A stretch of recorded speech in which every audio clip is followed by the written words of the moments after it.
Hey guys, so it's time for more Japanese culture, and today I want to introduce Ningajo, which means pretty much a New Year's greeting card. For people at home, you can think about it as a Christmas card, but since Christmas isn't a holiday here and New Year's is, you send them out on New Year's. Actually, you send them out before New Year's, and they're delivered on New Year's Day. So here's how the Ningajo works. It's kind of a big deal here. So what you do is you can design your own, and then you can take the template that you made to a convenience store or to the post office to print them out. And when they print them out, they go ahead and put the postage on it for you, so you pay for the postage right there. And then you come home and then you write them out to all the people that you have to mail them to. The reason why you have to go print them out like that is because depending on your social circles, how you work, your family and friends, you may be sending out hundreds of these cards. Yeah, I said that. Hundreds of these cards. I have a couple of friends who they're doctors, and they send out 200 to 300 every year. So that's one of the things that people look forward to, is coming home or being home and having stacks upon stacks upon stacks of these ningajo.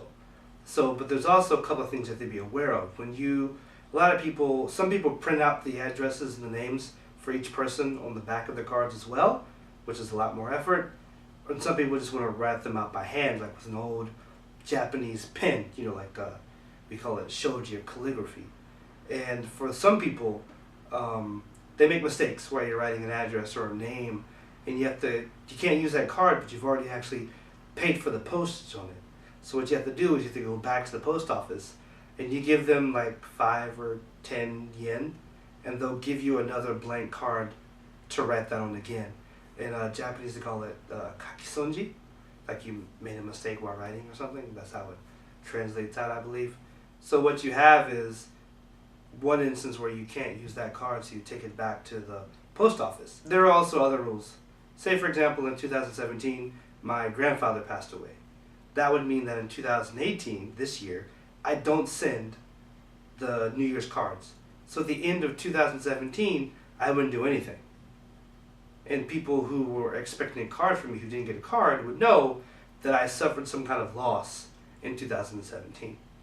What I asked my Japanese friends was, say for example, it's the end of 2017, like the middle of December, right when people start to kind of get their thoughts together for their New Year's cards.